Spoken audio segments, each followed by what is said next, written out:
성막 복음 구원부터 가나안 천국까지 이르는 이 과정들을 잘 공부해서 우리 성도들에게 잘 가르쳐서 이 광야 생활 잘 승리하도록 이끌게 하여 주옵소서. 귀한 시간을 축복하실 줄 믿사옵고 예수님의 이름으로 감사하며 기도하옵나이다. 아멘.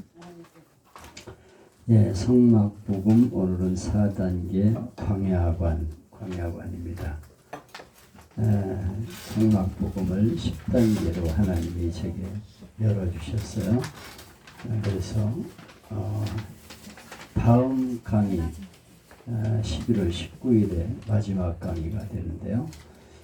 5번 강의가 1학 금년에 한 학기에 계속되고 있고요. 내년에 또 한 학기에 해서 2학기에 걸쳐서 성막복음을 같이 나누게 되겠습니다. 오늘은 지난번에는 애굽관은 뭐라고 그랬어요? 이스라엘 백성들이 애굽에서 종살이를 하는 것처럼 우리가 사탄의 종이 되어서 아담과 하와가 죄를 지은 이래 사탄의 굴레에서 벗어나지 못하는 존재가 되었는데 애굽에서 종살이를 하는 것과 같은 그런 상황이었다. 하나님이 우리를 구원해 주셨다. 이것이 애굽관에서 강조하는 내용입니다. 우리는 어떤 존재인가? 죄로 말미암아 사탄의 종이 된 존재. 애굽에서 이스라엘 백성들이 온갖 고통에서 신음하는 것처럼 그렇게 고통당하는 인생, 이 땅의 인생은 다 고통 속에 살아가는 존재다 하는 것을 애굽관에서 가르쳐줘야 합니다. 두 번째는 유월절관. 이 애굽에서 벗어나는 방법은 무엇이냐? 아무리 애를 써도 안 돼요. 9번의 재앙을 통해서도 안 됩니다. 마지막 유월절 어린 양을 잡아서 양의 피를 문설주에 바름으로써 유월절 넘어갔다. 죽음이 넘어가게 되는 그런 은혜가 임하게 되었어요. 유월절 어린 양은 바로 예수님을 말하는데 예수님의 피를 통해서 죽음으로부터 벗어나게 된다. 사탄으로부터 벗어나게 되고 구원받게 되는 은혜가 임하게 되는 것이다. 아멘. 하는 말씀을 이 유월절관에서 공부하게 됩니다. 그리고 세 번째는 홍해관. 이스라엘 백성들이 애굽에서 해방되어 나왔는데 그들이 바로 가나안에 들어간 거 아니었어요. 홍해의 길로 들어갔습니다. 거기는 사방이 꽉 막힌 그런 길이었어요. 앞에는 홍해가 가로막혀 있고 양쪽에는 산이 가로막혀 있고 뒤에는 애국 군대가 쫓아오는 그런 상황이 되었는데 이것은 바로 우리들이 예수 믿고 나서 겪는 그런 상황을 말합니다. 우리를 그냥 두지 않아요. 마귀는 어떻게든지 우리를 넘어뜨리려고 끊임없이 공격을 하죠. 그런데 거기서 하나님의 은혜가 임하게 돼요. 그래서 모세가 하나님의 지시대로 홍해를 향해 지팡이를 내미니까 홍해가 쫙 갈라지게 되었어요. 그래서 이스라엘 백성들이 건너가고 애굽 군대는 그 안에서 전멸을 하게 됩니다. 이 홍해는 무엇입니까? 세례를 의미한다. 예수를 믿고 내가 신앙을 고백하고 세례교인이 되는 순간 그는 홍해를 건너는 하나님 백성이 되는 은혜가 임하는 것을 우리에게 보여준다 하는 말씀을 드렸습니다. 오늘은 광야관입니다. 광야관. 그래서 물 없는 광야 모습과 우물들 우거진 야자수를 이제 인터넷에 찾아가지고 이 프린트를 해서 걸어놓고 설명하시면 되겠어요. 여기 원래는 이 대만에서는 광야가 이렇게 좀 있어요. 그리고 홍해도 이렇게 강 같은 게 있고 그래가지고 개월도 있고 그래가지고 그걸 보여주면서 알려버리는데 이제는 이제 그렇게 그 장소가 아니고 일반 천막을 만들어가지고 여기는 광야관이다. 그래서 이제 설명을 하면 되겠습니다. 홍해를 건넌 이스라엘 백성들이 환희의 찬송을 부르죠. 그런데 그 앞에는 쓰디쓴 마라의 실망, 목마르고 배고픈 광야가 펼쳐지고 있었어요. 낙심과 원망과 불평으로 수많은 사람들이 쓰러져 갑니다. 홍해만 건너면 낙원이다 이렇게 생각하지만은 아니에요. 우리가 천국에 이르는 과정까지의 삶은 광야 인생입니다. 그래서 이 광야관에서는 인생은 광야다 하는 것을 가르쳐 주는 거예요. 그래서 광야에서 많은 훈련 과정을 거치면서 약속의 땅을 향해 가게 되는 것입니다. 우리가 예수를 믿었다고 신앙이 금방 성장하는 게 아니에요. 넘어졌다, 일어났다 그러면서 수많은 과정을 겪으면서 훈련을 통해서 올바른 신앙으로 서게 되는 것이죠. 그래서 오늘 성경 말씀 중에 두 본문을 가지고 광야에 대해서 생각하게 되겠는데요. 하나는 출애굽기 15장 마라의 쓴물에 대한 내용을 생각하게 되겠고, 그 다음에 또 하나는 출애굽기 17장의 무리바 반석에서 물을 내는 두 개의 장면을 가지고 생각하게 되겠습니다. 이스라엘 백성들은 출애굽기 14장에서 바로 앞장에서 놀라운 체험을 하게 되죠. 홍해가 갈라지고 바로의 압제에서 해방되는 경험을 하게 되었어요. 그들이 완전히 전멸당해서 이제는 그들에게서 벗어나는 그런 체험을 하면서 할렐루야 그러면서 막 찬송을 하죠. 그들은 홍해를 건너놓고 찬송을 부르며 춤을 추었어요. 이제 구원받았다고 막 춤을 추면서 이제 불행 끝 행복 시작 이렇게 생각을 했습니다. 그런데 낮에는 구름기둥 밤에는 불기둥으로 저들을 인도하게 되고 막 신나는 바람 인생의 시작이 되었죠. 그런데 이런 감동은 사흘을 지속하지 못하게 되었어요. 홍해를 건너 목마른 사막을 행군한 지 사흘 만에 그들은 마라라고 하는 땅에 도착을 하게 되는데, 거기서 우물물을 마시는 순간 그들은 정말 절망하게 됩니다. 그러면서 고통의 쓴물을 마시게 되겠어요. 사람들은 고통스럽고 험난한 과정을 생략하고 달콤한 열매만을 먹으려고 하죠. 그러나 우리가 알아야 될 것은 우리의 주위에 있는 특수 사람들이 겪은 공통점은 엄청난 훈련을 통과했다는 것입니다. 아멘. 야구 선수 선동열 선수가 국보급 투수라고 불렀어요. 지금은 어떻게 지는지 모르겠는데, 이를 악물고 던지는 훈련 끝에 광속구를 던지게 되었다고 그는 고백하고 있어요. 피나는 노력 끝에 훈련을 통해서 그런 인물이 되게 된 것이죠. 국민 가수라고 불리우는 조용필 씨가 그냥 가수가 된 게 아니에요. 대마초 사건으로 구속되었다 풀려나온 후 얼마나 연습을 했는지 조금 과장을 해서 목에서 피가 세숫대야에 하나 가득 찰 정도로 창밖의 여자를 연습했다. 노래를 부르면 피가 터져가지고 막 피가 콸콸 쏟아지고 그러는데 세숫대야로 하나 쏟아질 만큼 그가 노래를 불렀다는 거예요. 아기가 그냥 태어나는 게 아니에요. 저도 아내가 두 아이를 출산할 때 옆에서 봤는데 얼마나 고통스러워하는지 몰라. 그 출산의 고통을 통해서 한 아이가 세상에 태어나게 되는 것이죠. 십자가 없이는 면류관이 없습니다. No cross, no crown. 십자가 없는 영광은 없다. 고난을 통해서 영광의 세계에 들어가게 되는 것이죠. 아멘. 하나님께서는 이스라엘 백성들을 쓰시기 위해서 고난의 터널을 통과하게 하셨어요. 이스라엘 백성들이 홍해바다를 건넜지만은 그들은 아직 미숙한 단계예요. 이제 초보입니다. 뭘 알아요? 알기는 애굽의 생활에만 처져 있지 아직 하나님이 누구신지도 잘 몰라요. 하나님의 말씀이 어떻게 되는지도 잘 몰라요.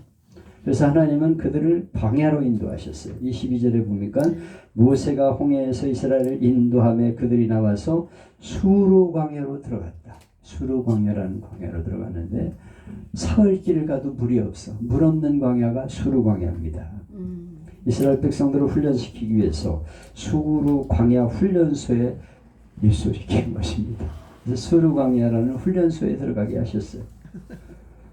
이스라엘 백성들은 거기서 훈련을 받게 되는데 목적은 하나님만 의지하기 위해서, 하나님 말씀을 의지하고 살게 하기 위해서 수르 광야를 거치게 하신 것입니다.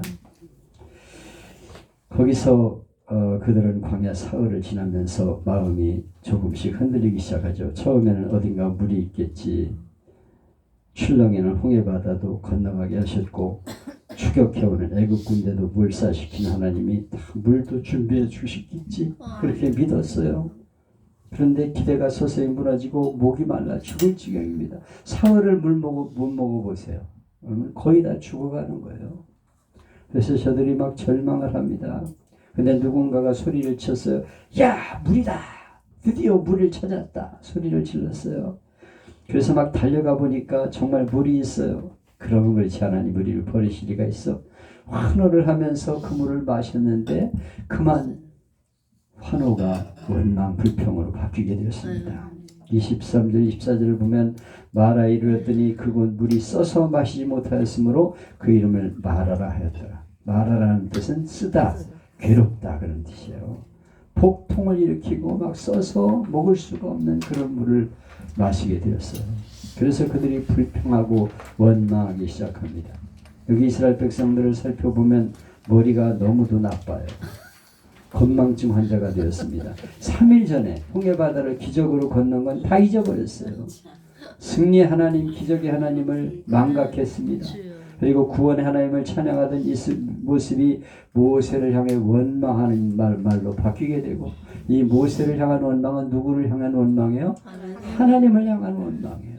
하나님이 왜 우리를 이 광야로 인도해가지고 애굽에서 살게 놔두지 여기까지 인도했냐고 원망하며 불평했습니다.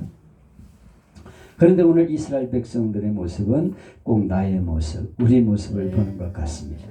잘 나갈 때는 하나님께 감사하면서 찬양 할렐루야 그러다가 조금 어려움이 닥치면은 원망하고 불평하고 왜 우리를 이렇게 죽게 내버려 두십니까? 불평하고 살아. 이스라엘 백성들이 쓴 물 앞에서 좌절하고 하나님 원망했습니다. 그런다고 쓴 물이 단물로 바뀝니까? 원망은 더 큰 불행을 가져올 뿐이에요. 그럼 우리가 마라의 쓴물 같은 고통 앞에서 어떻게 해야 될까? 첫째로 이것이 하나님이 나를 시험하신다. 아멘. 나를 훈련시키는 건다는 것을 알아야 합니다. 아멘. 선생님은 학생들에게 곤란을 주려고 시험을 주지 않아요. 애들을 힘들게 해보려고 시험 치겠습니까? 그동안 가르친 그 지식을 복습하고 깨닫게 하기 위해서 테스트를 하는 거예요. 하나님은 때로 우리에게 필요하기 때문에 테스트를 하셔요. 오늘 마라의 쓴물은 하나님이 이스라엘 백성들을 테스트하기 위한 시간인 것입니다. 여호와께서 그들을 위하여 법도와 율례를 정하시고 그들을 시험하실세. 25절에 그래서 하나님이 그들을 시험하셨다. 하나님의 말씀을 주시고 그 말씀대로 사는가 저들을 시험하셨다는 거예요. 말씀대로 살지 못하는 저들을 돌아보게 하셨다는 것입니다. 여기 시험은 마귀가 주는 유혹의 시험을 말하는 게 아니에요. 성경에는 두 가지 시험이 있는데 하나는 템프테이션이라는 단어가 있는데 이건 마귀가 주는 유혹입니다. 유혹. 여기에 많은 사람이 걸려 넘어져요. 근데 하나님이 주시는 시험은 그런 시험이 아니에요. 이것은 테스트입니다. 테스트. 하나님이 왜 테스트를 하십니까? 하나님이 그들에게 복을 주기 위해서 아멘. 말씀을 따라 사는 아멘. 것이 축복인 것을 깨닫게 하기 위해서 이런 시험을 아멘. 거치게 하시는 것입니다. 여러분 우리가 마라의 쓴물 앞에서도 의연할 수 있는 이유는 무엇입니까?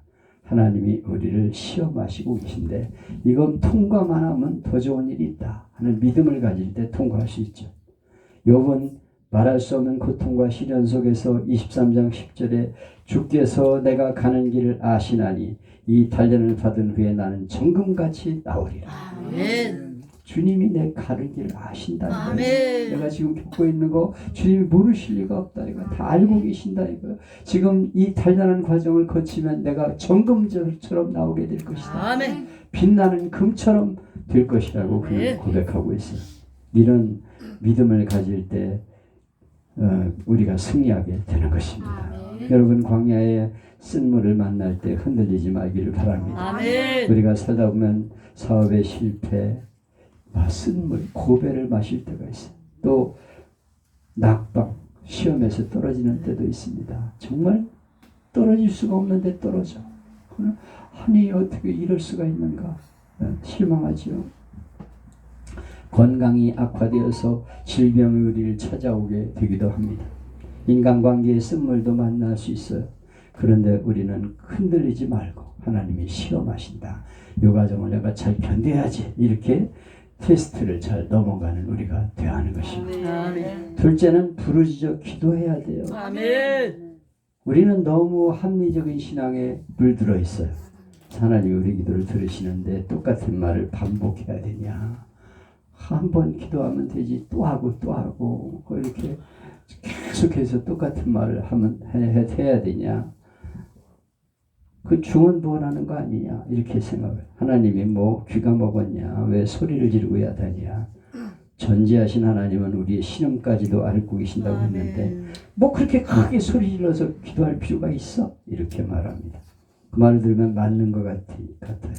그러나 반복과 중언부언은 다릅니다. 중언부언은 마음이 실려지지 않은 형식적인 기도예요. 그냥 형식적으로 하는 기도가 중언부언입니다. 그러나 정말 절박한 상황이 되면 반복적으로 부르짖게 돼요. 반복적으로 기도하게 됩니다. 아멘. 예수님도 마태복음 26장 39절에 보면 내 원대로 마시고 아버지 원대로 하옵소서. 3번이나 똑같은 기도를 하셨어요. 예수님은 결사적으로 기도했습니다. 똑같은 기도를 가지고 하나님 앞에 간절히 기도했어요. 겟세마네 동산에서 얼마나 기도했으니 44절에 보면 예수께서 힘쓰고 해서 더욱 간절히 기도하시니 땀이 땅에 떨어지는 핏방울 같이 되었더라. 얼마나 간절하게 기도했는지 몰라. 땀이 핏방울처럼 툭툭툭툭 떨어지면서 기도하셨다는 거예요. 그 간절한 기도, 애절한 기도가 우리의 기도가 되는 것입니다. 이스라엘 백성이 마라의 쓴물 앞에서 고통스러워하고 원망 불평할 때 모세는 어떻게 했어요? 25절에 보면 모세가 여호와께 부르짖었더니 부르짖었다. 이 부르짖었다는 말은 울고 불고 난리를 쳤다는 뜻이에요. 그냥 뭐 조용조용히 뭐 이렇게 한 게 아니에요. 울고 불면서 난리를 치면서 하나님 앞에 기도했다는 거예요. 모세가 하나님 앞에 귀중하게 쓰임받은 이유가 있겠지만은 여러 가지가 있겠지만은 그 큰 이유 중에 하나는 조르기 때문이었어요. 그는 조르기 선수입니다. 그는 문제만 생기면 하나님 앞에 울고 불고 매달렸어요. 금송아지 만들어 놓고 절하는 백성들을 하나님이 멸하겠다고 할 때 모세는 한 번만 봐주세요.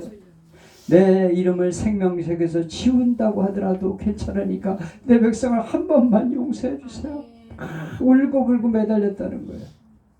40년 광야 생활에서 이스라엘 백성이 범죄할 때마다 하나님 앞에 간절히 울고 불고 매달며 부르짖는 모습을 볼 수 있습니다.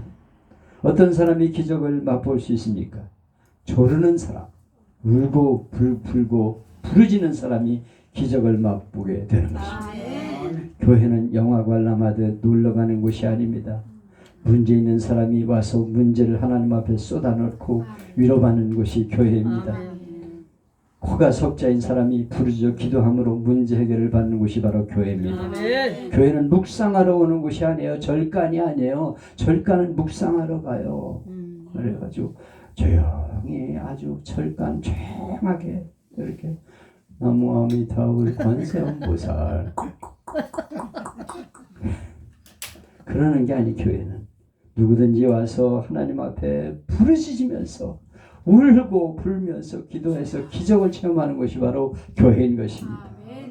경제적으로 안정되게 사는 어떤 분이 있었습니다. 근데 갑자기 망했어요. 친구의 사업 보증을 써줬다가 있는 돈 없는 돈 다 털리게 되었습니다. 처음에는 낙심해서 하루 종일 소망이 없이 절망하며 살았어요. 그러다가 마음을 고쳐먹고 하나님께 매달리기로 작정했어요. 좀 잘 나갈 적에는 하나님 멀리했습니다. 근데 망하게 되니까 정신이 번쩍 나면서 하나님 앞에 내 기도해야 되겠다. 안 나오던 새벽 기도도 나오고 저녁마다 교회 나와 울부짖며 기도합니다. 그래서 새벽 기도 한 번도 안 빠지고 저녁 기도 한 번도 안 빠지고 기도합니다. 그래서 사람들이 예수 안 믿는 사람들이 만약 저 가정이 다시 일어날 수 있으면 진짜 하나님은 살아계신 거야 그랬다는 거예요. 이렇게 하나님 앞에 부르짖으며 매달리는 인생을 살았습니다. 그 사람은 기도하면서 자기 집 하나를 개조해서 인형 가게를 만들었는데 너무 초라해서 2평도 안 되는 조그만 가게였어요. 근데 시간이 지나면서 동네에 있는 여자아이들이 구름대같이 몰려오고 나중에는 옆 동네에서 막 몰려가고 막 얼마나 인형이 잘 팔렸는지 몰라. 근데 아이들이 무슨 인형을 찾았냐면 굉장히 못생긴 배추머리 인형. 배추머리 인형. 그때까지 인형 하면은 백설공주 같은 아주 멋진 인형을 생각했는데 기준이 하루아침에 변한 거예요. 그래서 망했던 그 집은 배추머리 인형 덕분에 금방 일어나게 되었습니다. 그래서 사람들이 저 가정은 하나님의 은혜로 일어났어. 배추머리가 저렇게 유행한 것은 저 집사님의 기도 때문이야 하는 소문이 나게 되었다는 것입니다. 모세는 원망을 들을 때 아무런 대꾸하지 않고 말의 쓴물 앞에서 부르짖어 울면서 기도했어요. 여러분 앞에 쓴물이 있습니까? 문제가 있습니까? 기도하셔야 돼요. 성도들에게 기도를 시켜야 됩니다. 기도가 살아있는 교회가 돼야 살아납니다. 아멘. 기도가 죽으면 한국 교회는 희망이 없게 돼요. 기도를 회복하는 교회들이 돼야 합니다. 아멘. 억울한 일, 답답한 일을 당했으면 부르짖어 기도해. 울면서 부르짖어야 돼. 기도는 믿는 사람의 특권이며 하늘 문은 열쇠가 되는 것입니다. 셋째는 말씀에 순종해야 돼. 하나님이 주신 율례와 법도 그 말씀에 순종해야 하는 것이 하나님의 은혜를 받는 길입니다. 마라의 쓴물 앞에서 모세가 부르짖어 기도하니까 무슨 일이 났습니까? 25절에 모세가 여호와께 부르짖었더니 여호와께서 그에게 한 나무를 지시하시니 하나님께 부르짖어 기도하니까 하나님이 나뭇가지 하나를 주면서 그걸 가르치면서 그 나뭇가지를 쓴 저 물에다가 집어넣어라 그랬어요. 어떤 사람은 그 나무가 뭘 상징하느냐 왈가왈부하면서 그 십자가를 상징한다 그렇게 해석하기도 하는데 그건 아니에요. 십자가라는 해석은 억지 해석입니다. 그냥 별거 아닌 거 하나님 말씀대로 그냥 집어넣었다는 거예요. 나무까지. 그런데 나무를 갖다 던져라 그런 말씀에 순종했을 때 그 물이 달아지게 되었다. 하나님이 그냥 보잘것없는 나무를 사용하셔서 단물을 만드신 것입니다. 이거는 하찮은 명령이에요. 근데 모세는 그 말씀에 순종했습니다. 아니 나무까지 집어넣는다고 물이 달아집니까? 그러면서 원망하거나 뭐 질문 같은 거 없어. 하나님이 시키면 그냥 하는 거예요. 그냥 나무까지 집어넣으라니까 갖다 집어넣었다니까 그랬더니 물이 달아져 버렸어. 여러분 말씀대로는 순종하며 살겠습니다. 그러지만은 순종해야 될 때는 순종하지 않은 경우가 얼마나 많습니까? 인터넷 유머 코너에 이런 글이 있어요. 남편이 도둑을 두려워하며 떨고 있는데 아내가 옆에서 말합니다. 여보 도둑 들어왔나봐. 도둑 들어왔나봐. 남편이 자식 들어오기만 해봐. 문 밖에서 부스럭거리는 소리가 들려오니까 아내가 떨리는 목소리로 여보 도둑이 들어오려고 그래. 들어오기만 해봐라. 들어오기만 해봐. 도둑이 문을 열고 들어와서 두리번거립니다. 이불 속에서 조그만 소리로 말합니다. 뒤지기만 해봐라. 도둑이 농을 뒤져 금과 은을 다 금패물을 가지고 꺼내가지고 유유히 밖으로 나갑니다. 이불 밖으로 얼굴을 빼고 내민 남편이 아내에게 말 자식 또 오기만 해봐. 뭘 말하냐면 말뿐이라는 거예요. 남편이 말만 하고 있는 거예요. 여러분 순종은 말이 아닌 행동입니다. 모세는 하찮은 명령이지만 하나님 말씀대로 순종했어요. 순종할 때 은혜가 임하는 것입니다.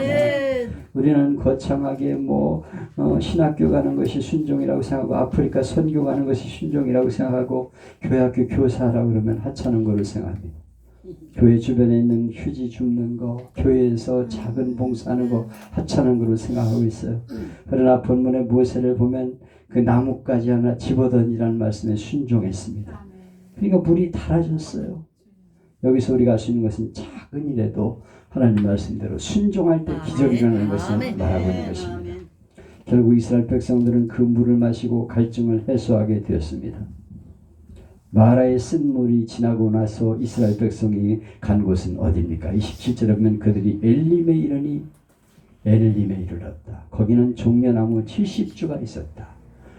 하나님이 다 이렇게 나무도 마련하시고 오아시스를 마련해 주셨어요. 아주 물샘 곁에 나무 70주가 있는 곳으로 하나님이 인도하여 주셨습니다. 하나님이 마라의 쓴물을 맛보고 있는 우리에게 마라의 쓴물만이 아니고 그 과정만 조금만 지나가면 엘림이라는 축복의 장소를 예비하셨다는 것을 우리가 믿어야 합니다. 아멘. 여러분, 풀리지 않는 문제, 답답한 문제가 있습니까? 마라의 쓴물 때문에 낙심하고 있습니까? 물 없이 고통했던 이스라엘 백성이 조금 견디니까 아름다운 엘림을 만났다는 것을 기억하세요. 아멘. 조금만 지나가면 아멘. 된다니까. 아멘. 그걸 못 참아가지고 그냥 울고 원망하고 그래요. 조금만 인내하시면 엘림이 기다립니다. 아멘. 인생을 비관하지 말고 포기하지 말아야 돼요. 아멘. 하나님이 나에게 말에 쓴물을 걷게 하시면서 엘림의 축복을 허락하신다는 것을 기억해요. 아멘. 우리는 이 메시지를 전해줘야 합니다. 여러분, 조금만 견디면 됩니다. 기도하세요. 기도하고 견디면 하나님이 은혜를 주십니다. 아멘. 엘림의 축복을 예비하고 아멘. 계십니다. 그래서 어려움을 이기고 승리하는 우리 모두가 될 수 있기를 축복합니다. 아멘. 17장에 나오는 무리바의 교훈을 하나 더 생각하겠습니다. 하나님의 인도로 르비딤에서 저들은 또 광야길을 가면서 물을 또 구하지를 못해요. 이 물이 문제예요. 광야는 마라의 쓴물이 문제였는데 이번에는 마실 물이 없는 곳으로 하나님 인도하셨어요. 그래서 이런 생각이 들죠. 사막이나 광야에서 물을 못 먹으면 하루도 못 살고 물이 생명인데 어떻게 하나님 물 없는 곳으로 백성을 인도하셨나? 그런데 답은 뭐냐면 하나님이 저들을 시험하신다는 거예요. 이 마라의 쓴물도 그렇지만 여기서도 무리바에서도 하나님이 시험하셨다고 말씀하고 있어요. 내가 고난 중에 부르짖음에 내가 너를 건졌고 네 성의 은은한 곳에서 내게 응답하여 무리바 물가에서 너를 시험하였도다. 무리바는 하나님이 시험하시는 곳이에요. 네 하나님 여호와께서 이 40년 동안에 너로 광야의 길을 걷게 하신 것을 기억하라. 이는 너를 낮추시며 너를 시험하사 네 마음이 어떠한지 그 명령을 지키는지 아니 지키는지 알려 하심이라. 아멘. 왜 광야, 물 없는 광야로 인도하시는가? 시험하기 위해서. 하나님 말씀대로 사나 완사나를 시험하기 위해서 그들을 무리바로 인도하셨다고 말씀합니다. 하나님이 우리에게 시험을 주시는 목적은 마음을 낮추고 복을 주시기 위해서라는 걸 알 수가 있습니다. 아멘. 성도가 예수 믿고 구원받아 천국까지 가는 신앙의 여정은 이스라엘 백성이 광야길을 가는 것으로 예표됩니다. 광야길 인생이에요. 지금은 여러분 천국이 아닙니다. 이 땅이. 그래서 뭐 여기서 뭐 행복을 누리고 아니라니까. 여기는 광야 인생이라니까. 하나님은 이스라엘 백성에게 쉽고 편안하고 안전한 길을 주신 게 아닙니다. 쓴물이 있든 마라, 먹을 물이 없든 신광야, 물이 없든 르비딤 광야, 원수 아말렉이 공격해오는 그런 곳으로 하나님이 인도하셨어요. 어렵고 힘든 지역으로 인도하셨어요. 이것은 이스라엘 백성을 시험하여 하나님 말씀대로 살아 복을 주기 위해서 시험의 과정을 겪게 하신 것입니다. 모세는 르비딤에 별명을 붙였는데 마사라는 별명을 붙였어요. 이것은 시험이란 뜻입니다. 성도의 삶 가운데 어려운 시험은 얼마든지 있습니다. 하나님 우리로 중간고사를 겨치게 하시고 기말고사를 겪게 하시고 수시로 시험을 치르십니다. 쪽지 시험도 보게 하시고 시험을 여러 가지를 주셔. 이것도 치고 저것도 치면서 왜 시험? 예? 시험은 다 싫어요. 지긋지긋한 시험을 왜 자꾸 주시는지 몰라. 그래서 시험은 싫은데. 근데 모세가 어떤 반응을 보였습니까? 두 가지 반응을 보였는데 첫째는 불신앙하는 이스라엘 백성을 책망했어요. 너희가 날마다 기적을 경험하고 있으면서도 어떻게 그런 불신앙의 말을 할 수 있느냐고 책망했어요. 그리고 두 번째는 기도했습니다. 거기서 백성이 목말라 물을 찾으며 그들이 모세에게 대하여 원망하여 이르되 당신이 어찌하여 우리를 애굽에서 인도하여 우리와 우리 자녀와 우리 가족이 목말라 죽게 하느냐. 모세가 여호와께 부르짖어 이르되 내가 이 백성에게 어떻게 하리까? 그들이 조금 있으면 내게 돌을 던지겠나이다. 답답한 상황이 되었을 때 모세는 하나님 앞에 부르짖어 기도했어. 아멘. 마라에서도 기도했고 무리바에서도 기도했어. 기도할 수밖에 없어. 우리는 하나님 앞에 매달려 기도할 수밖에 없습니다. 아멘. 미국에서 가장 큰 교회 중에 하나를 섬기는 세계적인 리더십과 교회 성장에 영향을 미친 존 맥스웰 목사님이 계십니다. 목사님에게는 사역이 그렇게 탁월하게 된 결정적인 사건이 있었습니다. 미국 샌디아고의 한 교회 담임 목사로 부임했을 때 6주 정도 지났는데 클라센이란 60세가 조금 넘은 분이 면담을 요청해 왔어요. 부임한 지 얼마 되지 않아서 바쁜 일정에 정신이 없던 목사님은 좀 부담스럽습니다. 목사님 면담하고 싶습니다. 그래 15분 동안만 그러면 얘기하자 그러고 허락을 했어요. 그리고 약속 장소에 나갔습니다.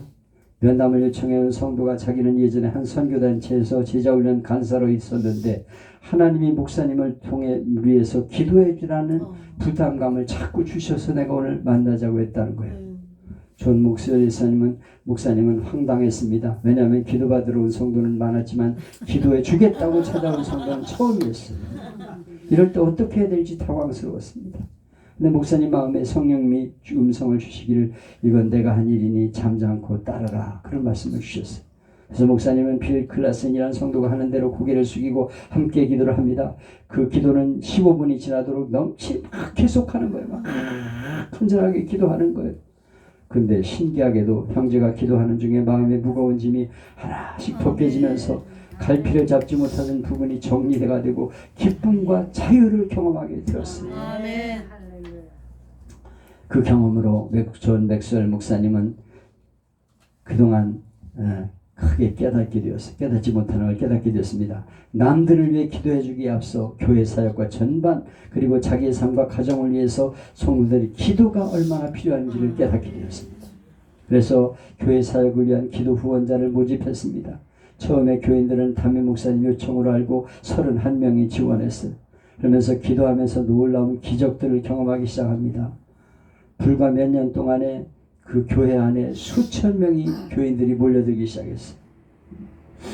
그리고 예수를 믿겠다고 결심합니다. 기도하는 사람들의 삶에 기적들이 막 일어납니다. 병이 치유되고 문제가 해결되는 기적이 일어나게 되었어요. 이렇게 하나님의 살아계심과 임재를 체험하게 되므로 중보기도가 긴도기도 팀들이 단순히 기도의 사역에 참여하는 정도가 아니라 기도의 용사로 변화되어 있어요. 그래서 이 기도 모임은 수백 명이 이르게 되는데 지금은 인조이라는 단체가 되어 중보기도 사역의 중요함을 증거하는 사역으로 전 세계 영향력을 주게 되었습니다. 여러분 우리만 기도하는 게 아니고 중보기도 팀을 만들어야 합니다. 저를 위해 기도해 주세요. 시간을 정해 우리 기도합시다. 그래서 중보기도 팀을 만들어야 돼 교회마다. 그래서 중보기도 책임자를 주고 당신은 기도 중보기도 팀장입니다. 그래서 사람들 모아가지고 기도해 주세요. 몇 시에 기도 시간을 정해놓고 기도하게 해야 합니다. 간절히 모여서 기도할 때 그 교회가 일어나는 거예요. 중보기도 팀이 살아나야 됩니다. 교회가. 담임 목사 힘으로는 어렵다니까요. 기도해주는 팀들이 일어날 때 그 교회가 승리하게 되는 것입니다. 하나님 모세의 기도에 응답하셨습니다. 5절로 6절 보면 여호와께서 모세에게 이르시되 백성 앞을 지나가서 이스라엘 장로들을 데리고 하수를 치던 내 지팡이를 손에 잡고 가라. 내가 거기서 소렙산 반석 위에 너를 대하였으리니 너는 반석을 치라. 그것에서 물이 나리니 백성이 마시리라. 그래서 모세가 이스라엘 장로들의 목전에서 그대로 행하니라. 모세가 하나님이 지시한 건 뭐냐면 호렙산으로 가서 거기서 반석을 치라는 거예요. 반석. 그래서 백성들 장로들 앞에서 반석을 지팡이로 쳤다는 거예요. 지팡이로 반석을 치면 지팡이가 이깁니까? 반석이 이깁니까? 바위가 깨질까요? 지팡이로 때리면? 아니 반석을 치면은 그게 갈라지면서 물이 나온다고 그러는데 아니 지팡이로 반석을 친다고 물이 나옵니까? 말도 안 되는 걸 하나님이 시켰어요. 그런데 하나님이 명령하신 대로 바위를 쳤더니 그냥 바위가 쫙 갈라지게 되었어요. 그리고 물이 막 꽉 쏟아지는데 시편 78편을 보면 광야에서 반석을 쪼개시고 깊은 수원에서 나는 것 같이 저희 무릎지기에 물을 흡족히 마시우셨으며 또 반석에서 시내를 내사 물이 강같이 흐르게 하셨으니 저희는 계속하여 하나님께 범죄하여 황야에서 지존자를 배반하였더라. 하나님께서 물이 그냥 뭐 얼마나 쏟아지게 하시는지 그냥 시냇물처럼 강처럼 흐르게 하셨잖아요. 아니 반석에서 무슨 물이 나오냐고, 지팡이를 때린다고 반석이 쪼개지냐고. 근데 반석이 쫙 갈라지더니 그 안에서 물이 콸콸콸 쏟아지는데 그냥 강처럼 흘렀다는 거예요. 그래서 200만이 먹었다는 거예요. 할렐루야. 아멘. 그래서 어마어마한 기적이 일어나게 되었습니다. 200만이 흡족히 마시게 되었다는 거예요. 시편 114편 8절에 저가 반석을 변하여 못이 되게 하시며 차돌로 샘물이 되게 하셨도다. 반석이 변하여 연못이 되게 하시고 차돌이 변하여 샘물이 되게 하셨다고 말씀하고 있어요. 하나님의 은혜가 임하면 차돌이 샘물이 되게 되는 것입니다.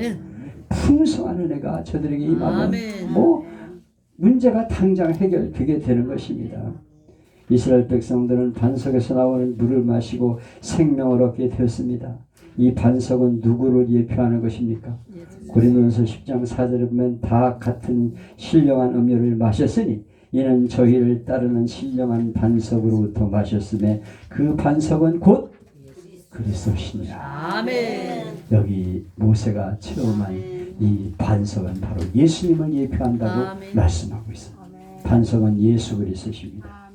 반석이 지팡이로 때림을 당한 것은 예수님이 십자가에서 순환당한 것을 예표합니다. 요한복음 사도 이사야 53장 4절로 5절 보면 그는 실로 우리의 질고를 지고 우리의 슬픔을 당할거늘 우리는 생각하기를 그는 징벌을 받아 하나님께 맞으며 고난을 당한다 하였노라. 그가 찔림은 우리의 허물을 인하며 그가 상함은 우리의 죄악을 인함이라. 그가 징계를 받음으로 우리는 평화를 누리고 그가 채찍에 맞음으로 우리가 나음을 입었더라. 아멘. 예수님의 고난 당하시고 채찍에 맞음으로 우리가 은혜를 누리게 되었다고 말씀하고 있습니다. 요한복음 14장 14절에 보면 내가 주는 물을 먹는 자는 영원히 목마르지 아니하리니 나의 주는 물은 그 속에서 영생하도록 솟아나는 샘물이 되리라. 아멘. 여러분, 예수님은 영원한 샘물로 우리에게 오셨습니다. 예수를 믿고 죄 사함 받은 사람은 성령을 우리에게 선물로 보내주십니다. 예수님을 믿는 성령이 우리 마음속에 생수가 되어서 영원토록 솟아나는 생수가 공급되게 되는 것입니다. 인간의 영혼은 예수님으로 채워지지 않으면 만족할 수가 없어요. 돈 많이 벌으면 행복할까요? 만족할 수가 없어요. 그래도 좀 행복하겠지요. 아니, 갈증이에요. 갈증. 마시면 마실수록 더 갈증. 욕심이 막 가니까. 그래서 얼마나 가지면 행복하겠습니까? 그렇게 물으니까 세계적인 재벌 록펠러가 뭐라냐, 조금만 더 가졌으면 좋겠다 했어요. 여러분, 새빵 사는 사람이 나 정말 월세 그만두고 전세만 살았으면 좋겠다. 그래, 기도해 주세요. 이분에게 전세를 살 수 있도록 전세가 되었습니다. 목사님, 좀 아쉽네요. 조그만 집이라도 집 하나 있었으면 좋겠어요. 기도해 주세요. 이 집에 집을 허락하여 주옵소서. 집이 생겼습니다. 15평 집이 생겼는데 애들하고 살리니까 너무 힘듭니다. 목사님, 그저 25평 정도 되는 집이 있었으면 좋겠어요. 기도해 줬습니다. 25평 만족할까요? 35평은 돼야 되겠습니다. 끝이 없어. 말 타면 경마 잡히고 싶어. 마부가 있었으면 좋겠어. 조그만 차 하나 가지면 그 다음에는 더 좋은 차. 이게 인간이에요. 욕망은 끝이 없어. 끊임없이 갈증을 느껴. 예수 그리스도가 그 안에 있을 때 만족을 누리게 되는 것입니다. 세상의 것은 우리에게 만족을 줄 수가 없어요. 계속 갈증에 허덕이게 돼요. 그러나 예수 그리스도가 그 안에 들어가게 될 때 성령님이 그 안에서 만족함을 주시고 기쁨과 행복을 주게 되는 것입니다. 인간의 영혼은 예수 그리스도로 채워지기까지 방황할 수밖에 없어요. 목마를 수밖에 없어요. 내가 어디서 와서 어디로 가는지 모르고 인생의 의미와 목적이 무엇인지 모르고 살았는데 어떻게 방황하지 않을 수가 있어요. 계속 목말라 하는 거지. 이거라도 만족이 없고 저거라도 만족이 없고 뭐 여자를 계속 바꾸고 남자를 계속 바꿔도 만족이 없어. 계속 방황하는 거예요. 방황. 그래가지고 막 헛되는 인생을 살아갑니다. 너무 인생에 만족이 없다고. 마르닌 모노 같은 사람이 자살을 하잖아요. 아무리 가진 게 얼마나 많은지 몰라 이 사람은. 너무 많은 걸 가지고 남자들도 수없는 사람을 거쳤는데 야 이게 다 헛된 것이구나 하는 것을 깨닫고 인생을 그냥 끝내버렸어. 아름다운 미모가 다 소용이 없다니까. 아름다우면 좋겠습니다. 아니라니까. 그게 다 소용이 없어. 성형수술에서 얼굴을 바꿔도 소용이 없어. 자꾸 바꿔봐. 또 바꾸고 싶죠. 어떤 사람은 자꾸 바꾸다가 귀신같이 됐더라고요. 아유, 그거 봤죠? 얼굴 괴물같이 된 사람. 자꾸 성형수술하다가 나중에 그냥 아주 그냥 귀신처럼 돼버렸어. 야, 그러니까 그냥 되는 대로 살아. 예수님 믿고 적당히 그냥 주시는 은혜 감사하면서 사는 것이 행복입니다. 그러면 늘 하나님 주시는 은혜, 성령이 주시는 은혜를 누리고 살아갈 때 행복을 누리게 되는 것입니다. 하나님은 이스라엘 백성을 애굽에서 건지시고 광야 길로 인도하시며 믿음을 심어주셨어요. 믿음의 사람이 되는 기적이 바로 이스라엘 향한 하나님의 계획이었습니다. 하나님 이스라엘 백성들이 열방 중에서 하나님을 드러내고 복의 근원이 되어 살기를 바라셨습니다. 문제는 이스라엘 백성들이 애굽에서 구원받았지만 아직도 애굽에서의 습관이나 불신앙을 버리지 못하고 있어요. 여전히 옛사람이 남아있다니까. 그대로 옛사람이 끊임없이 그를 쫓아다니고 있어요.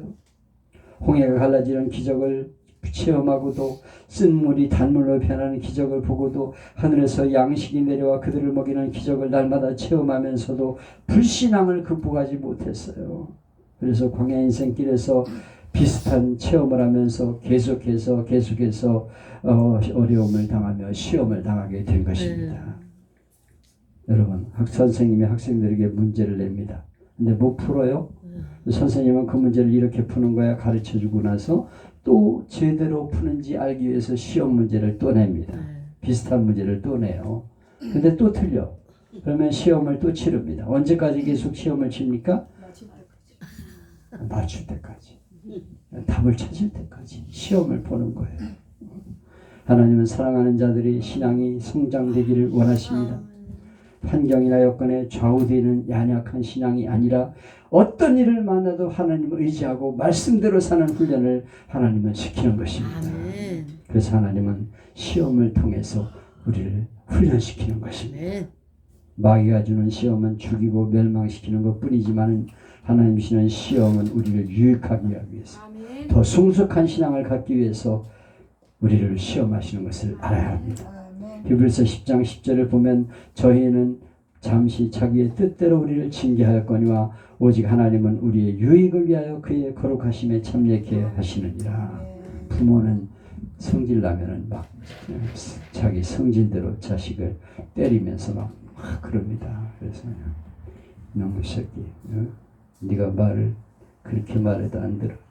오늘 죽어봐 그러면서 막 때리다가 나중에 감정이 격해져 가지고 더 때리고 그래요. 근데 하나님은 그런 분이 아니야. 우리 유익을 위해서 징계를 하시는 거야. 우리 유익을 위해서 연단을 하시는 거야. 그분은 우리에게 감정적으로 하시는 분이 아니라니까. 이놈아 내가 그렇게 말해도 말을 안 듣냐 그러면서 때리고 더 때리고 그런 분이 아니야. 우리에게 유익을 주기 위해서 하나님이 징계를 내리시고 시험을 하시는 거지. 그분은 우리를 괴롭히기 위한 시험을 주는 분이 아니라고요.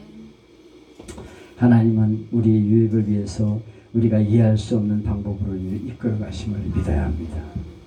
우리의 이 땅의 삶은 광야 인생길입니다. 우리가 어려운 시험이 와도 낙심하지 말고 기도와 말씀으로 승리해서 하나님의 은혜를 전하는 우리가 되어야겠습니다. 그래서 이 광야관에서는 인생은 광야길이다.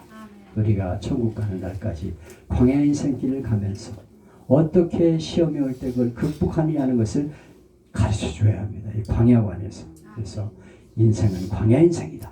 여기서 우리가 당하는 시험은 우리를 더 아름답게 하기 위해서 우리의 신앙을 더 훈련시켜 하나님의 사람을 살기 위해서 당하는 훈련이다.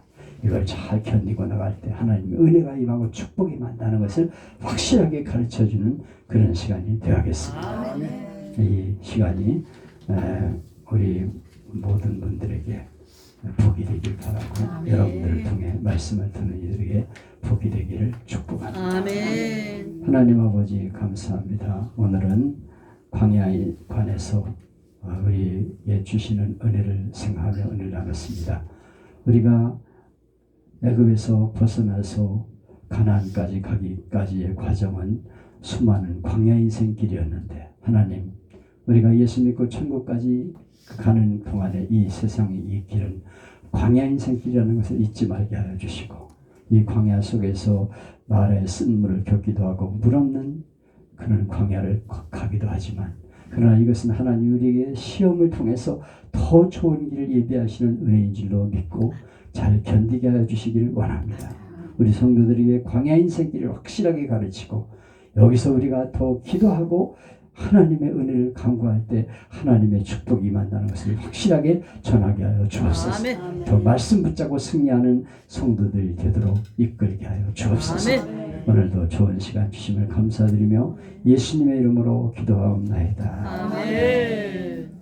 건강히 박수.